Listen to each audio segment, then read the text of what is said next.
안녕하세요. 크립토티브입니다. 이번 시간에는 ADA라고 하는 코인이 1000배는 갈 수 있다. 물론 창업자의 얘기입니다. 그러면서 전제 조건을 달았습니다. 그 조건이 무엇인지, 그리고 실제 갈 수 있을까요? 여기에 대한 제 생각도 한번 얘기를 드려볼까 합니다. 살펴보시죠. 테더와 비트파이넥스가 합작해서 만든 21 캐피탈, 이제 비트코인 투자 회사입니다. 비트코인을 43,500개. 현재 비트코인 현물 ETF를 제외를 하면 스트래터지 단연 압도적입니다. 60 거의 3만 개 육박을 하고요. 2위가 마라 홀딩스 한 5만 개 정도. 3위에 랭크가 되어 있습니다. 21 캐피탈은요, 사실 테더와 비트파이넥스 이 두 개가 이제 같은 몸입니다. 그리고 여기 이제 중국계죠. 소프트뱅크. 여기 일본계 그 손정희 회장이 이끄는 그 회사. 그다음 미국 쪽은 켄터 피츠제럴드. 하워드 루트닉 그 미국 상무부 장관 있죠. 그 아들들이 이제 또 CEO를 맡아서 하고 있는데 지금 이 회사가 비트코인 3위의 랭크가 됐다는 얘기가 되겠죠. 미국과 중국과 일본의 자본이 비트코인을 그냥 묻지도 따지지도 않고 계속 사고 있습니다. 아무래도 이제 스트래터지를 이기기는 쉽진 않아 보입니다. 근데 비트코인만 비축을 하는 게 아니지 않습니까? 이더리움 서로 그냥 경쟁 구도로 들어갔죠. 이더리움, 그다음에 솔라나, XRP, 도지코인, 스위, 트론, 하이퍼, 리퀴드, 하이프 이거 외에도 많아요. 자꾸 뭔가를 코인을 우리 회사에 전략 비축을 하겠다. 근데 그 전략 비축 왜 합니까? 전략 비축한다고 발표만 하면 주가가 1000%, 2000%, 3000% 상승을 하는데 이 유혹이 쉽지가 않은 거죠. 저는 이렇게 얘기를 드리고 싶습니다. 코인은요, 우리가 지금 불평을 너무 많이 하는 분들 한번 생각해 보실 필요가 있습니다. 하나의 신규 자산이 내 눈앞에서 태동이 돼서 지금 이게 법제화 거의 이제 직전까지 왔잖아요. 법이 일부는 통과가 됐고 아직 좀 남아있지만 이건요, 날이면 날마다 오는 그런 기회가 실은 아닙니다. 제대로 공부를 하시고 이 사실을 깨달으셨다면 저는 불평을 할 수 없을 거라고 실은 생각해요. 엄청난 기회를 줬는데 자꾸 왜 누구 탓을 하고 그러시는지 저는 솔직히 이해는 잘 안 됩니다. 그럼 저는 그냥 지금까지 평탄하게 지금까지 순탄하게 왔냐? 아니죠. 큰 대가를 치렀죠. 치렀으니까 저는 원망이고 불평이고 그때 그 땡땡이 그 X가 그게 아니고요. 오히려 더 감사해요. 왜냐하면 제가 한번 깨져보니까 더 겸손해지고요. 제 그릇이 기존이랑은 비교할 수 없이 더 커졌어요. 뭘 선택할래? 전 지금이 좋습니다. 진심이고요. 자, 앵커리지 디지털. 여기 이제 미국의 암호화폐 은행이거든요. 지난 9시간 동안 비트코인 10,000개를 쓱 긁었다. 이게 지금 1.6조 원에 달하는 비트코인을 9시간 동안 신용카드 물건 사듯이 긁은 거예요. 근데 이거 뉴스가 안 돼요. 별 관심이 없는 게 제가 볼 때 이게 비정상이거든요. 지금 그런 지경이 이미 됐죠. 캐시 우드 아시죠? 돈나머니가 지금 이제 1,530만 달러치 비트마인의 주식을 추매했다. 지금 전체 이제 비트마인 주식은 우리 돈 한화 2,500억 정도 들고 있다. 근데 이거 이미 아시는 분 아시지만 돈나머니는 이 주식 사기 전에요. 블럭, 코인베이스, 로빈후드 주식을 계속 분할 매도를 했습니다. 그 잉여 현금을 가지고 더 묻고 지금 뭘 샀다? 비트마인 주식을 계속 사고 있는 거예요. 이더리움 상승에 레버리지 플레이를 하고 있다라고 보시면 되겠죠. 캐시 우드 언니는 월가 50년 베테랑입니다. 제가 이분을 한번 봤더니 이제 소위 말하는 그 존버족 스타일은 아니신 것 같아요. 무릎에 사서 항상 어깨에 팔고요. 무릎에 그러니까 일회성이라기보다는 무릎에 그냥 계속 사는 거예요. 계속 샀다가 어깨쯤 왔다 그러면 계속 팔면서 포지션을 확 줄입니다. 확실하게 수익을 가져가는 거. 이것을 반복합니다. 이것을 이제 스윙 매매라고도 합니다. 기회가 확실히 왔을 때만 매매에 나서는 거죠. 그렇게 봤을 때는 캐시 우드 이 누님께서 비트마인의 주식을 언제 팔 것이냐? 저는 그때가 로컬 탑, 머리는 몰라도 로컬 어깨 정도는 되지 않을까 하고 저도 관심 있게 지켜보고 있습니다. 나중에 또 얘기를 한번 드릴게요. 24시간 암호화폐 무기한 선물 강제 청산 규모가 한 70%, 60% 정도 됐습니다. 갑자기 막 열이 좀 지나치게 땅이 데워진다, 뜨거워지면 어떻습니까? 소나기, 스콜성 소나기, 지역성 강우 오지 않습니까? 요게 뭐다? 지극히 실은 정상입니다.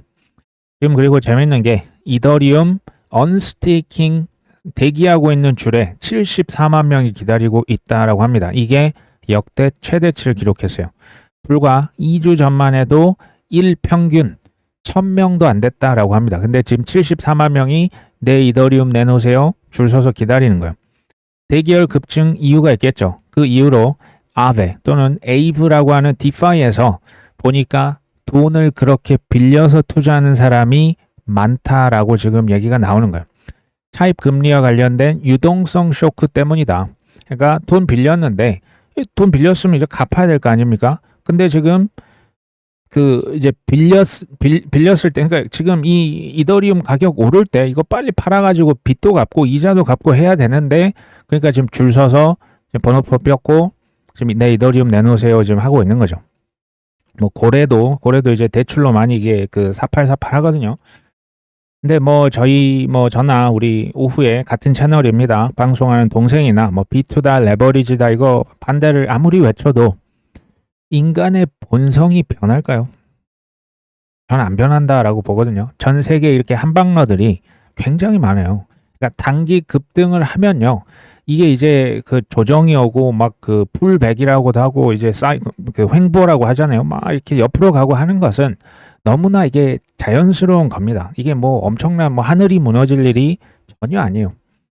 이제 단타족 그리고 이제 존보족 크게 보면 두 가지가 있잖아요. 근데 제가 생각을 해보면 단타를 하시는 분들 입장에서는 다른 사람들이 다 단타를 할 거라고 생각을 하세요. 그리고 존버하시는 분들은 이제 단타를 약간 경멸하는 것도 실은 있고, 은연중에 다 이제 사람들이 존버하시는 분들 더 많다라고 생각하는데 아닙니다.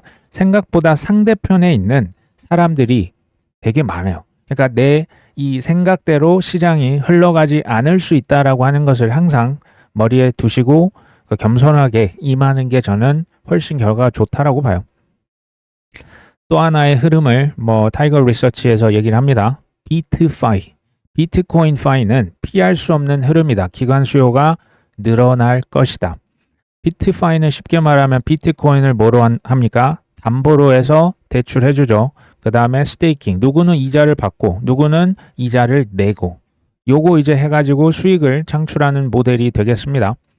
현재 1조 원이 아니라 1조 달러 규모의 비트코인이 그냥 놀고 있습니다. 지금 얘기해요. 이것을 어떻게 활용하자? 수익 자산으로 써야 될 거 아니냐. 왜 지금 비트코인 놀리냐. 이런 기관들의 수요가 어떻게 된다? 확대되고 있다. 비트코인으로 실은 이자를 줄 수는 없잖아요. 근데 그 수요가 있다면 회사들은 당연히 그 상품 서비스를 어떻게 한다? 만들어 낼 것이다. 제가 계속 얘기 드렸죠. 기관 수요가 계속 늘어나는 기관을 위한 비트파이다. 그렇죠? 근데 가만 한번 생각해 보시면 이 수익 모델이라고 하는 것은 은행들의 과거 거의 한 수십 년, 100년 이상의 예대 마진을 그대로 따라한 거예요. 왜 그렇습니까? 은행들은 우리들의 예적금을 받아서 그 이자를 우리한테 일정 부분 주지만 그것보다 더 비싼 이자로 해서 대출을 해주는 거죠. 그렇죠? 그 중간에 있는 마진을 가져갑니다. 쉽게 말하면 돈 장사를 하고 있습니다. 비트파이가 지금 하려고 하는 게 사실 똑같아요. 지금 우리들의 비트코인을 예금 적금처럼 받죠. 그럼 우리한테 이자를 좀 줘야겠죠. 그렇죠? 근데 이걸 누군가는 또 대출, 그러니까 돈 빌리고 싶은 사람이 있어요. 그 사람들한테 빌려주는 거예요. 대신에 이자를 더 세게 받겠죠. 똑같지 않습니까? 그렇죠? 담보만 바뀐 거예요. 담보만. 지금 그러니까 예전에는 부동산 담보 대출 아니면 이제 전당포 가서 금시계 맡겼잖아요. 지금 비트코인 맡기는 거예요. 가만 생각해 보시면 은행이 지금 밥그릇이 비트파이 업체에게 뺏길 수도 있는 거 아니냐라는 생각이 들 수가 있죠. 그렇죠? 요 기사는 제가 지난주에 한번 보여드렸던 것 같아요. JP 모건에서 비트코인, 이더리움 담보 대출을 검토하겠다. 내년에 출시한다. 이제 좀 이해가 되시겠죠? 이런 대형 은행들이 이 지금 뭐 비트파이 뭐 이쪽에서 이제 비트코인 담보로 받고 대출하고 수익형 이자 주고 하는 거, 요게 위협이에요. 왜냐하면 본인들이 했던 예대 마진을 비트코인 통해서 자금이 그쪽으로 빨려가게 생겼거든요. 이걸 모르겠습니까? 알면은 JP 모건이 가만히 있겠습니까? 당연히 아니옵니다. 그렇죠? 비트코인과 이더리움을 담보대출로 JP 모건 지금 선언했잖아요. 그 다음에 그 스테이블코인 지니어스법 통과됐죠. 달러 스테이블코인 발행권 가져가려고 하는 거, 그리고 빅테크들 좀 이렇게 저지시키는 그 로비하는 거 있죠. 요거는 그래서 선택사항이 아닌 거예요. 이거는 당연한 필수적인 그 전략이 될 수밖에 없는 거예요. JP 모건, 뭐 뱅크 오브 아메리카, 뭐 시티은행 뭐 이런 데서. 왜냐하면 미래에 예대 마진을 가져갈 수 있는 뭐 이게 사업이 뻔히 눈에 보이고, 그 다음에 달러는 원래는 연준 중앙은행에서만 발행했잖아요. 근데 JP 모건 이제 뭐 지니어스법 됐잖아요. 본인이 스테이블 코인 발행할 수 있는 권한 당연히 지금 가지고, 이미 뭐 2018년도부터 스테이블 코인 연구했던 데가 JP 모건입니다. 신규 수수료, 이 신규 사업들 가져가는 것은 당연한 거예요. 그렇죠? 이거 뭐 어떻게 이런 일이 그런 게 아닙니다. 그렇죠? 반면에 1금융권, 우리 뭐 한국식으로 표현을 하면 1금융권은 제가 볼 땐 사라지지는 않을 거라고 봐요. 오히려 이쪽 이제 흐름에 아마 올라타려고 하실 거예요. 다만 2금융권, 3금융권 있죠. 중소형 은행들, 지역 은행들, 여기는 좀 많이 어려워질 것으로 전 예상을 합니다. 한번 생각을 해보시면 이것도 어렵지가 않아요. 자, 아까 그 보셨던 비트파이 업체, 바빌론이라고 하는 업체가 있고요. JP 모건, 자, 두 개 업체 중에 선택하시면 됩니다. 비트코인 담보대출 어떤 기관을 이용하시겠습니까? 바빌론 쓰시겠습니까? 이자 많이 준다고 바빌론을 쓰든지, 아니면 JP 모건, 미국 1위 은행을 쓰시겠습니까? 저 같으면 아무리 뭐 이자를 제가 많이 저는 JP 모건에 집어넣을 것 같거든요. 이자 뭐 0.1% 2% 적게 받아도. 그렇죠? 두 번째, 스타트업과 우리나라 한국은행, 뭐 신한은행, 우리은행, 국민은행, 여기에서 이제 달러 스테이블 코인이 아니고 이제 뭐 원화 스테이블 코인 발행하겠죠. 물론 달러랑 왔다 갔다 할 거예요. 어떤 원화 스테이블 코인, 어디에서 찍어낸 스테이블 코인 쓰실 겁니까? 스타트업이요? 뭐 그 뭡니까, 그 한 담보가 한 50억 이상만 있으면 누구나 발행할 수 있는, 그럼 누구나 찍어낸 원화 스테이블 코인 쓰실 겁니까? 아니면 신한은행, 우리은행에서 발행한 원화 스테이블 코인 쓸까요? 당연히 후자겠죠. 돈을 찍는다고 해서 다 써줍니까? 아니잖아요. 그렇죠? 여기에서도 부익부 빈익빈은 계속 될 수밖에 없고요.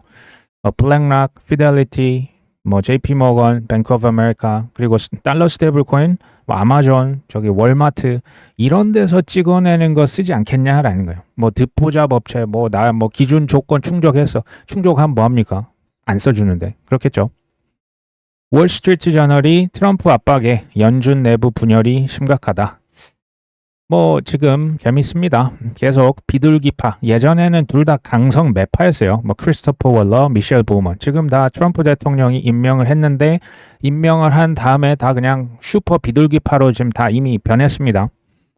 지금 현재로서는 9월 17일에 또 FOMC 미팅이 있습니다. 올해 첫 금리 인하 확률이 실은 64%로 얘기가 되고 있어요. 동결할 확률 34%보다 거의 2배 이상 뭐 가까이 높습니다. 올해, 그리고 현재 기준입니다. 올해 금리 인하를 2번 할 확률이 44%로 가장 높습니다. 한 번만 금리를 내릴 것이다 28%, 3번 내릴 것이다는 22%, 이제 3위가 되겠죠. 올해는 뭐 그럼 뭐 한 번, 많으면 2번, 요 정도 보면 될 것 같고요. 내년은 어떨까요? 물론 현재 기준이지만 지금 3%에서 3.5%가 될 확률이 현재로서는 가장 높습니다. 현재 뭐 기준으로 보면 뭐 적게는 1%에서 많게는 1.5% 더 낮아진 수치입니다. 올해 한 2번 정도 했다라고 치면 내년에는 한 3회 혹은 4회까지도 가능할 수 있는 거예요. 금리 인하 얘기 드리는 겁니다. 내년에 금리 인하 지금 횟수가 실은 좀 더 많죠. 내년일 지금 얘기 드린 거고, 규제 완화, 관세 확정, 그리고 내년에 이제 비둘기파 그 연준 의장님 새로 또 오시거든요. 6월 달부터 이제 일을 합니다. 내년 11월 중간 선거, 트럼프 대통령, 아까 그 하워드 루티닉 그 아들들까지 지금 다 코인 회사 뭐 대표고 뭐 이사고 뭐 전략 고문이고 난리도 아니에요. 그렇잖아요. 그 성향을 한번 생각해 보라는 거예요. 이게 다 행동이지 않습니까? 그 다음에 IPO의 저는 끝판왕은 여전히 리플이 될 것이다 라고 추정을 하고 있습니다. 물 들어올 때 리플 IPO 발표할 겁니다. 언제가 될지 모르지만 폭등이 한 번 정도 나오지 않겠냐. 우리가 생각하는 폭등은 뭐 2017년식의 이런 폭등일 수도 있는데 한편으로는 그러니까 21년식 그냥 엄청나게 이렇게 올랐다가 쭉 밑으로 빠졌다가 다시 또 그냥 막 갈 수도 있습니다. 우리가 뭐 어떻게 될지 모르니까 두 가지 다 그냥 염두에 두고 있으면 좋을 것 같아요. 인도네시아에서 8월 달부터 암호화폐 거래세를 인상합니다. 거래세는 기존에 0.1%에서 0.21%로 또 해외 거래소는 0.2%에서 1%. 그러니까 해외 거래소는 뭐 거의 5배로 올려버립니다. 단 암호화폐 구매자에게 부과되던 부가가치세는 폐지가 된다라고 합니다. 생각해 보시면 저출산 고령화 또 이제 관세가 어쨌든 부과되잖아요. 이럴수록 실물 경제는 축소가 됩니다. 전 세계에서 돈은 찍어서 계속 뿌려줘야 되는데 금리 인하도 하면서 그래야 경제가 살아나는데 지금 세금을 거둘 때가 마땅치가 않아요. 그러면 어떻게 될까요? 당연히 이제 AI나 이 크립토 쪽이나 뭐 일부 바이오 쪽이나 그 유망한 산업에 관세를 부과할 수밖에 없어요. 나중에 여기 뭐 휴머노이드 로봇 나오면 이제 사람에게 부과하는 세금을 로봇에게 부과하겠다. 전 그런 시대 올 거라고 봅니다. 그리고 해외 거래소가 이제 인도네시아 자체 국내 거래소보다 수수료 훨씬 더 많이 부과하죠. 요거는 지금 전 세계 트럼프발 전 세계 자국 이기주의 혹은 자국 보호주의가 앞으로 전 세계적으로 강화될 것을 뭐 어렵지 않게 예측을 해볼 수 있습니다. 근데 지금 전 세계 코인의 규제, 법, 세율 이런 것들이 실은 다 너무나 편차가 너무 커요.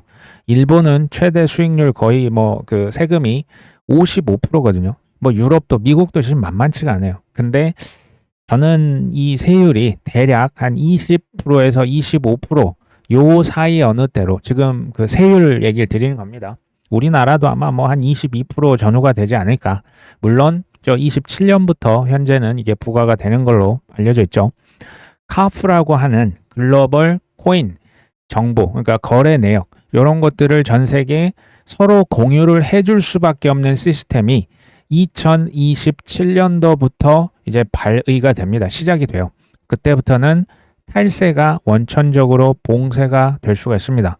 올해 내년이 너무너무 소중한, 특히 이제 한국에 계시는 분들은 잘 이 기회를 활용하셔야 되겠죠. 비트코인의 조정이 짧을 것이다. 하반기에 상승장을 기대한다. 근데 요거는 한번 그 직접 뒤쪽에 이 표를 보시면 좀 이해가 될 것 같아요. 이게 단기 홀더 일주일 미만, 그러니까 1일에서 7일 미만 들고 있는 단기 홀더 비중이 언제 이렇게 치솟았냐? 작년 3월달 비트코인 1억 원 시대 기억하시죠? 치솟은 다음에 쭉 횡보, 하락 횡보를 7, 8개월 했었고요. 그 다음에 작년 12월 초죠. 요때 또 이제 트럼프 랠리가 바싹 이제 단기 홀더들이 이때 엄청 샀다는 얘기예요. 비트코인을. 그 다음에 또 하락 횡보를 뭐 오랫동안 했습니다. 뭐 얼마 전까지 했죠. 현재는 올라왔긴 했는데 지금 빨간색이 과거 3월달, 과거 12월달 대비해서 좀 높이가 낮다 이거죠. 이게 상승장의 끝이겠냐라는 거예요. 그러니까 이게 좀 더 조금 올랐으니까 조정도 이전처럼 뭐 7, 8개월까지는 좀 모르겠고 앞으로 좀 더 뜨거워지지 않겠냐 이렇게 보고 있다. 뭐 전 이해가 됩니다. 그럴 수 있다라고 보고요. 우리나라 5대 코인 거래소가 있습니다. 책임 준비금이 2,633억 원이 적립이 됐다. 한마디로 FTX 사태 같은 거 터지면 너희들 돈 이렇게 좀 모아놨다가 피해자들 보상해줘야 되는 거 아니냐. 빗썸은 1,500억, 그러니까 가장 많이 준비금을 쌓았습니다. 예치 자산의 90% 이상을 콜드 월렛에 보관했다고 하고요. 업비트는 좀 의외입니다. 42억 원만 적립을 해놨고요. 코인원과 빗썸은 코인원과 코빗은 코인원은 300억, 코빗은 160억 원을 마련했고 코팍스 거래소는 이제 그 보험 배상 책임 보험을 가입을 해서 준비금 적립을 대신했다라고 합니다. 이용자 보호하겠다라는 거예요. 근데 빗썸 외에는 뭐 이렇게 준비금이 그렇게 뭐 이렇게 넉넉하다라는 생각은 솔직히 아직은 안 됩니다. 저는 이렇게 보는데 투자라고 하는 게 주식이든 부동산, 코인, 그리고 나는 투자를 위험하니까 안 하겠다. 제가 얘기 드렸죠. 투자 아무것도 안 하고 있는 것은 그냥 우리나라 대한민국 원화에 풀 베팅하고 있는 거예요. 그거는 리스크가 적지 않다고 저는 보거든요. 어쨌든 다 나름의 리스크가 있는 거예요. 크고 작은 리스크가 있고 나의 땀과 눈물을 거기에 던지는 행위가 투자입니다. 무법지대, 과거에는 무법지대, 서부 무법지대 법이 없잖아요. 뭐 지금도 미국에서 법이 뭐 통과가 어떤 건 됐고 어떤 건 안 되고 방향성은 확실히 정해졌지만 무법지대라고 치면요, 그때는 보호 장치가 아예 없었거든요. 그렇죠? 아예 없었어요. 그러니까 뭐 FTX 테라로나 쉽게 말하면 그냥 해 먹었던 거예요. 법이 없는데 뭐 처벌합니까? 물론 몇 명은 뭐 감옥에 갔었죠. 보호 장치가 없었기 때문에 그만큼 엄청난 기회가 실은 있었던 거예요. 그러니까 위험과 수익률은 이게 같이 가는 거예요. 고위험이면 당연히 이 이득도 많이 클 수가 있겠죠. 반대로 100%다 구제해 줄게, 100% 보장해 줄게, 요렇게 갖춰지면 저는 코인 시장이 어떻게 된다? 삼성전자 투자하는 것과 똑같아질 거라고 봐요. 기회가 없다라고 얘기 안 하겠습니다. 매우 작을 겁니다. 백악관의 암호화폐 보고서, 트럼프 임기 내 규제와 입법을 좌우할 것이다.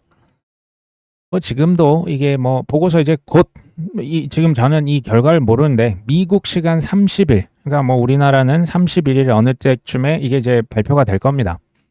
규제 명확성과 특히 세금 명확성, 또 이제 암호화폐 어떻게 사냐 이제 비축한다고 했는데 이런 내용이 발표가 되면 나쁘지 않겠죠. 그렇죠? 근데 아직은 클래리티 법은 상원 통과가 되기 전입니다.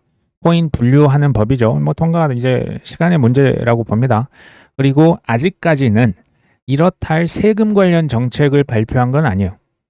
요게 이제 401K가 있지만 401K도 지금 행정명령 수준이지 이게 아직 실제로 실천이 된 건 아니고 블랙록, 피델리티, 뱅가드에서 401K 연금 투자 여기에 코인 어떻게 더 많이 집어넣을 수 있을지 실험 단계다라고 제가 저번에 한번 얘기를 드린 바가 있습니다. 우리나라뿐만 아니고 빅테크들, 대기업들, 국가 단위의 저는 극도의 코인 포머가 올 거라고 봐요. 이게 나오면 저는 이미 늦었다라고 봅니다. 아직은 긴가민가 단계라는 생각이 전 듭니다. 투자를 코인에 하지 않고서는 못 배기게 만들 것이다. 그 전에 사서 깔고 앉아 있는 게 그 이후에 허겁지겁 가서 고점의 상투를 잡는 것보다 100배 나을 것이다 라고 전 봅니다. 크라켄, 미국의 주요 거래소 중에 하나입니다. 크라켄이 5억 달러 조달을 목표로 IPO를 추진한다. 근데 언제입니까? 내년 1분기입니다. 입장 바꿔놓고 생각하면 사실은 이게 굉장히 또 쉬워질 수 있어요. 왜 내년 1분기 IPO를 하겠냐라는 거죠. 올해보다 내년 시장이 더 좋다라고 생각을 하고 있으면 주식 비싸게 팔 때 하겠죠. 내년에 리플이 IPO를 언제 하냐? 요거 모르겠어요. 언제가 될지 모르지만 저는 21년 4월 20일 요때 정확하게 비트코인과 정말 알트코인이 정말 하늘로 날아갔던 기억이 선명하게 나요. 그때가 코인베이스가 정확하게 주식을 나스닥에 상장했던 그 날짜와 일치합니다. 저는 리플의 IPO 계속 지켜볼 필요가 있다라고 봅니다. 그 다음에 BTCS, 이름에는 비트코인이 들어가는데 지금은 묻지도 따지지도 않고 이더리움 사고 있는 회사 중 하나입니다. 일괄 등록을 했다. 20억 달러. 엄청난 자금입니다. 거의 한 2조, 한 8천억 원, 7천억 원 됩니다. 일괄 등록은 기업이 향후 일정 기간 동안 여러 차례에 걸쳐서 증권을 발행할 수 있도록 등록한다. 이걸로 뭐 한다고요? 이더리움 사겠다라는 거죠. 그러니까 무리요. 지금 현재 시점 전 여기에 우리가 와 있는 것 같은데 물이 반컵밖에 없다. 그렇죠? 뭐 불이 반컵밖에 없는 것도 사실인데 물이 반이나 있네. 똑같은 상황이에요. 해석이 다른 거거든요. 이미 비트코인, 이더리움, XRP, 솔라나 엄청 올랐잖아. 이것도 맞아요. 당연히 맞죠. 과거 10년 전 얘기하면 안 되겠죠. 앞으로 엄청나게 더 오를 텐데 전 이것도 맞다고 봐요. 그렇죠?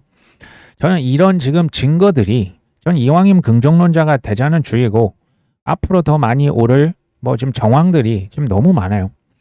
이미 지금 전 세계 주요 거래소는 연중 무휴 도박장으로 이미 개장을 오래전부터 했어요. 무기한 선물 같은 거는 실은 뭐 코인베이스 이제 미국 규제가 안 되면 다른 나라 뭐 싱가포르 같은 데 가서 이거 하고 있어요. 뭐 다른 나라 그 큰 거래소 다 마찬가지인데 지금 무기한 선물 상장 솔라나 XRP 이거 지금 선물 상장 예정이다. 코인만 파는 게 아니잖아요. 지금 주식도 뭐 채권도 뭐 NFT도 돈 되는 거 나중에 뭐 부동산도 팔 수 있다라고 보는 거예요. 이게 지금 방향성이겠죠.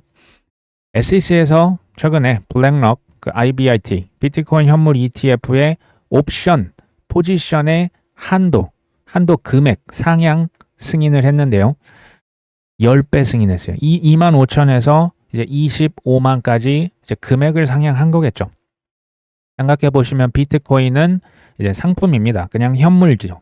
근데 이 비트코인 현물을 기반으로 파생 상품을 만든 게 비트코인 현물 ETF예요. 이것을 기반으로 실은 또 한 번 파생 상품을 만든 게 비트코인 옵션입니다. 비트코인 ETF에 대한 옵션이요. 파생 상품의 파생 상품. 이런 것들이 뭐 선물 ETF도 있고 지수 ETF도 있고 뭐 어마어마하죠. 옵션이란 것은 기관 투자자들의 해지의 필수예요. 이건 없어서는 안 될 겁니다. 선물 옵션 할 때 그 옵션인데요.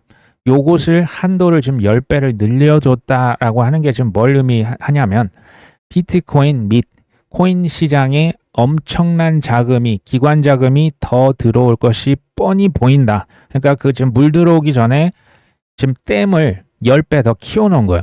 이해되시겠죠? 그 다음에 미국의 주담대, 그러니까 미국도 주택담보대출이 있어요. 뭐 모기지라고도 하는데 이런 것들 신청할 때 코인을 평가 능력에 이거 포함시켜야 된다. 코인도 이 자산 능력, 담보 능력에 집어넣어야 된다. 이 법을 신시아 루미스 의원이 실은 벌써 발의를 했다라고 합니다. 다시 얘기 드리지만 코인 시장에 엄청난 그 자금이 들어온다라는 얘기입니다. 찰스 호스킨슨 얘기인데요. A다가 1000배 상승 가능하다. 비트코인은 안 되지. 저는 이거 처음에 그냥 기사 봤을 때 뭔 소리 하는 거야. 그냥 솔직히 그랬거든요. 제가 이 기사로는 이게 파악이 안 돼서 영문 기사들 좀 몇 개 뒤져보니까 제가 그 영어 문구를 그대로 가져왔어요. If A다가 만약에 비트코인의 디파이 일드, 이거 이자거든요. 이자 망이 된다면 1000배 갈 수 있다. 이런 식의 이제 그 멘트를 인터뷰에서 찰스 호스킨슨 얘기를 했어요. 한국말로 그대로 바꾸면 비트코인으로 이자를 주는 디파이가 활성화될 거야. 요거 쓰는데 거기 쓰이는 망으로 A다가 채택이 된다면 지금 이런 얘기예요. 이해되십니까? 비트코인은 글로벌 초우량 담보가 될 수밖에 전 없다라고 봐요.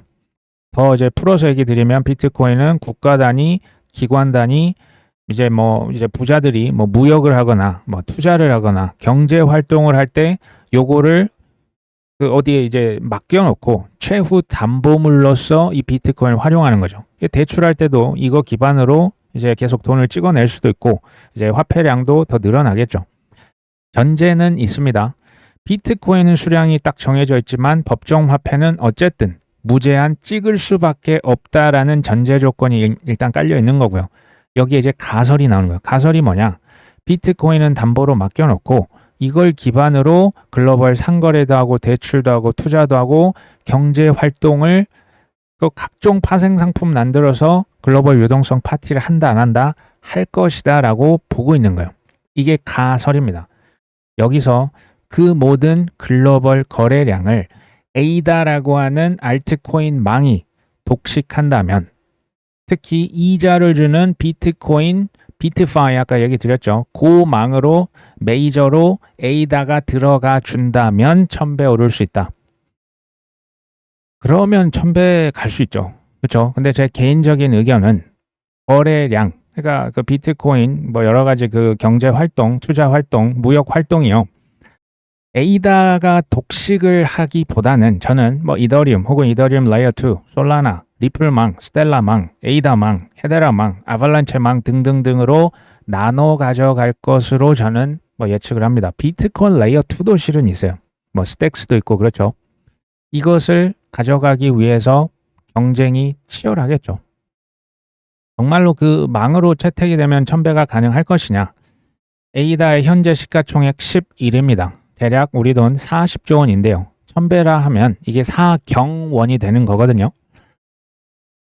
일단은 별로 이렇게 제가 에이다를 좋은 코인이라는 생각을 하지만 뭐 실상 이게 잘 와닿지는 않습니다. 근데 만약에 4경원이 됐다라고 한번 그냥 가정을 해보겠습니다.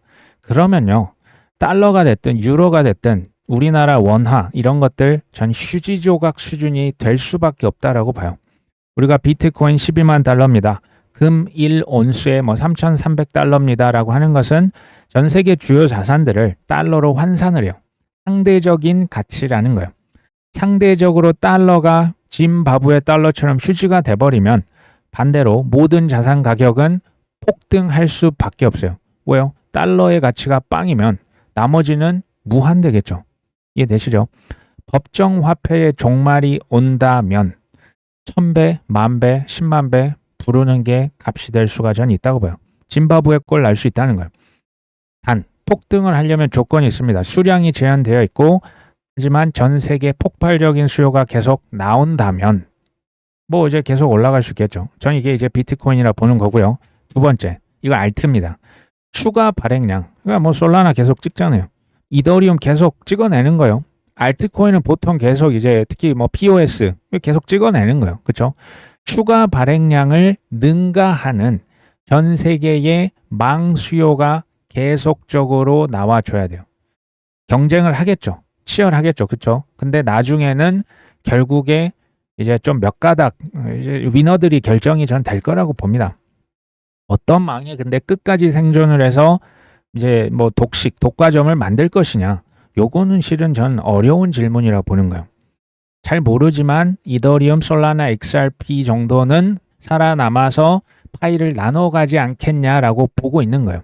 반면 비트코인은 경쟁자가 저는 없다라고 봅니다. 사실상. 왜냐하면 뭐 국채, 부동산, 과거에는 이런 것들이 뭐 이제 경쟁자라고 할 수 있지만 제가 볼 때는 비트 대비 열등한 자산이라고 저는 확신을 합니다. 사람마다 다를 수 있습니다. 법정화폐의 종말이 진짜로 온다면 이게 빨리 가는 게 아니에요. 이게 몇십 년 걸립니다. 100년이 걸릴 수도 있어요. 근데 결국에는 사람들은 비트코인만 선호를 하는 거죠. 물건 서로 주고받을 때 비트코인 내놔 이렇게 되는 거죠. 뭐 이제 수수료가 비싸다. 그래서 뭐 라이트닝 네트워크 지금 이제 활성화되고 있거든요. 이 사람들이 점점 쓰기 시작해요. 아직은 뭐 비트코인을 결제로 쓰는 것은 아직은 뭐 그렇게 수요가 많지는 않을 거예요. 사토시 나카모토가 그 백서에다 비트코인 뭐라고 했는지 기억나십니까? P2P, Electronic Cash System이에요. P2P 전자화폐 시스템. 생각을 해보면 전 조금 소름이 돋습니다. 왜요?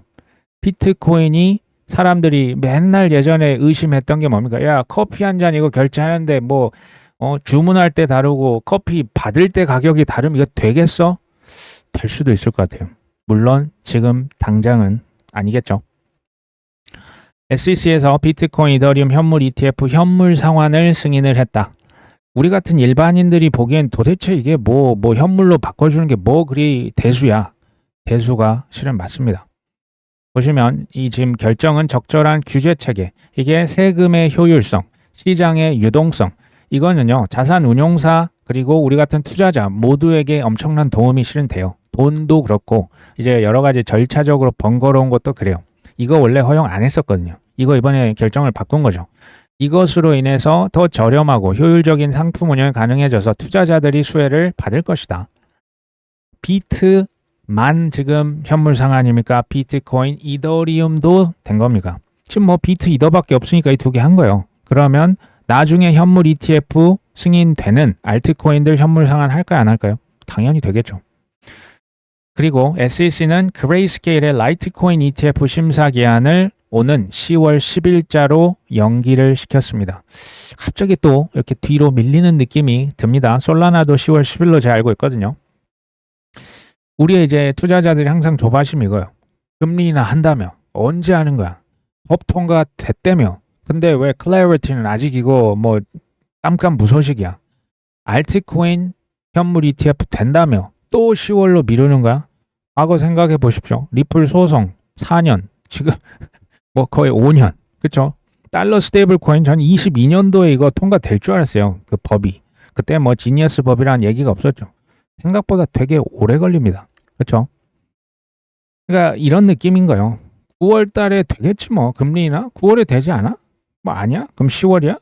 그것도 아니면 뭐 12월에 되겠지 뭐. 저는 지금은 이제 이런 식으로 아예 이제 바뀌었어요. ETF? 뭐 9월 아니면 10월에 되겠지 뭐. 뭐 그냥 그렇게 보는 거예요. 왜냐하면 이걸 내가 걱정한다고 바뀔 수 있는 게 아무것도 없거든요. 그냥 조금 번외의 얘기긴 한데 우리 자녀나 우리 손주 세대의 경쟁력은 AI를 얼마나 잘 활용할 것인가 친해져야 됩니다. 무조건 친해져야 되고 두 번째는 초우량 코인들 있죠. 비트, 이더, XRP, 솔라나 이런 코인들 몇 개 들고 있어. 요게 경쟁력입니다. 단가 중요한데요. 그냥 비트코인 100개 하면 끝나는 거예요. 이해되시죠? 너무 늦었다 한탄은 하실 수도 있고 지금부터 시작이네. 요건 본인께서 선택을 하셔야 되는 영역이에요. 저는 뭐 코인을 하세요 마세요 파세요 사세요 일절 관여 안 합니다. 이게 본인의 영역이에요. 뭐 어떻게 대신 인생을 살아주는 게 됩니까? 안 되죠. 꾸준히 모았다가 차익 실현하고 꾸준히 모았다가 차익 실현하는데 요거 반복하시면 되거든요. 자신의 방식으로 하셔야 되는 거예요. 누구 따라한다? 걔가 삐끗하면 어떻게 하실 거예요? 내 인생을 그 뭐 이름도 모를 유튜버, 이름도 모를 뭐 억만장자 따라 하실 겁니까? 아니잖아요. 그렇죠? 그러면서 장기 보유량은 그냥 계속 쌓아두는 거죠. 뭐 비트코인, 뭐 이더리움 어디 스테이킹 박아놓고 안 보는 거죠. 이런 식으로 가져갈 수밖에 없다고 봐요. 너무 이번에 한 번에 대박 그냥 몸에 힘 빡 주고 오히려 이러면요. 전 될 일도 안 될 수 있다라고 봐요. 투자의 첫째는 뭡니까? 종잣돈 모으기입니다. 요 단계를 뛰어넘으려고 하시는 분들이 저는 화를 당하는 것을 뭐 한두 번 본 거는 아닙니다. 그러면서 공부를 해 나가시는 거죠. 종잣돈 모으시고 그 다음 이번에 현실적으로 이번에 첫 번째다. 나 결혼 자금 정도, 전세금 정도 가져갈 것이다. 뭐 조금 더 버시는 분은 뭐 집 한 채를 살 수 있겠다. 단계적으로 가자는 거예요. 한꺼번에 글쎄요. 그거 뭐 되면 좋은데 그 다음 단계가 뭡니까? 아, 나 이제는 좀 회사 좀 오래 다녔는데 이제는 좀 지긋지긋하네. 나 이제 퇴사했으면 좋겠네.